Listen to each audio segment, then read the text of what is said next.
आज अमरवाड़ा उपचुनाव में त्रिकोणीय संघर्ष देखने को मिल रहा है। आज से छिंदवाड़ा दौरे पर पीसीसी चीफ जीतू पटवारी नजर आ रहे हैं। पीसीसी चीफ जीतू पटवारी का 3 दिवसीय अमरवाड़ा दौरा होने वाला है। 26, 27 और 28 तारीख को छिंदवाड़ा जिले के अमरवाड़ा विधानसभा दौरे पर पटवारी रहेंगे। अमरवाड़ा में चुनावी तैयारियों को धार देंगे। कांग्रेस से विधायक रहे कमलेश शाह के बीजेपी में शामिल होने के कारण ये सीट खाली हुई थी, जिसके बाद अब जो है दोनों ही पार्टियों ने अपने अपने प्रत्याशियों को मैदान में उतारा है।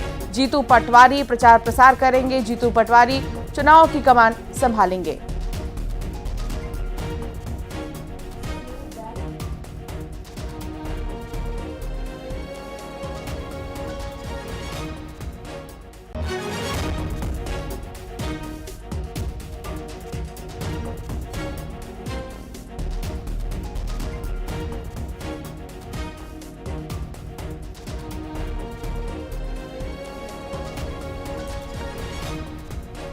तो चुनावी तैयारियों को धार देंगे जीतू पटवारी और उपचुनाव के मद्देनजर बेहद ही अहम हो जाता है त्रिकोणीय संघर्ष। और साफ तौर पर अमरवाड़ा के रण में आखिर देखना होगा कि किसे विजयी हासिल होगी।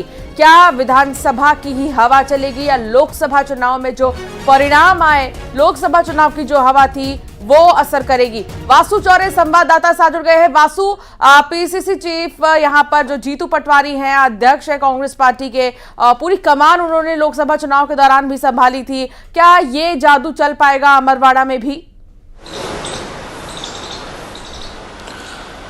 बिल्कुल, देखिए अमरवाड़ा का जो उपचुनाव है वो बीजेपी और कांग्रेस के लिए साख का सवाल तो है ही और बेहद दिलचस्प भी है। दिलचस्प इसलिए है क्योंकि बीजेपी और कांग्रेस के बीच मुकाबला तो वहाँ है ही, लेकिन गोंगपा जो है यानी कि गोंडवाना गणतंत्र पार्टी जो खासतौर पर आदिवासी इलाकों में सक्रिय रहती है और उसका अमरवाड़ा में भी अपना अच्छा खासा वोट बैंक है। बीते चुनाव की बात करें तो वहाँ पर गोंगपा को 18,000 वोट मिले थे और देवरावेण भलावी ही कैंडिडेट थे और दोबारा देवरावेण ही वहाँ से चुनाव लड़ते हुए नजर आ रहे हैं, जो बीजेपी के कमलेश शाह और कांग्रेस के धीरन शाह को कड़ी चुनौती देंगे। ऐसे में इस त्रिकोणीय संघर्ष के मैदान में फतेह हासिल करने के लिए आज खुद जीतू पटवारी अमरवाड़ा पहुंच रहे हैं। वहां पर 3 दिन तक लगातार वो डेरा डाले रहेंगे। कार्यकर्ताओं की कई सारी बैठकें करेंगे, रणनीति बनाएंगे, क्षेत्रीय सियासी जातीय समीकरणों को जो है वो साधने की कोशिश की जाएगी। जो कांग्रेस के उम्मीदवार है धीरन शाह नावती, वो आंचल कुंड से जुड़े हुए। आंचल कुंड वहां पर आदिवासियों का एक बड़ा आस्था का केंद्र रहा है, तो वहां पर भी वो शायद इस दौरे के दौरान पहुंच सकते हैं और तमाम जो कार्यकर्ता हैं कांग्रेस के उनसे मुलाकात करेंगे, क्योंकि लोकसभा के चुनाव में छिंदवाड़ा में कांग्रेस को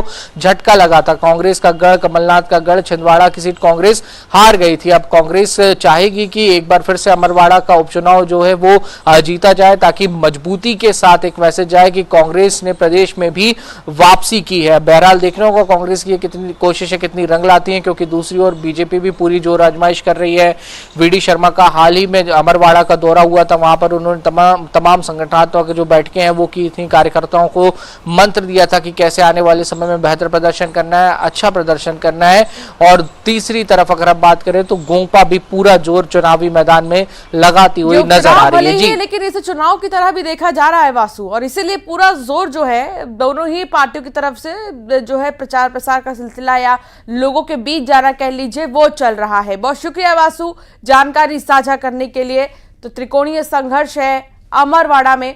आगे बढ़ेंगे भिंड में।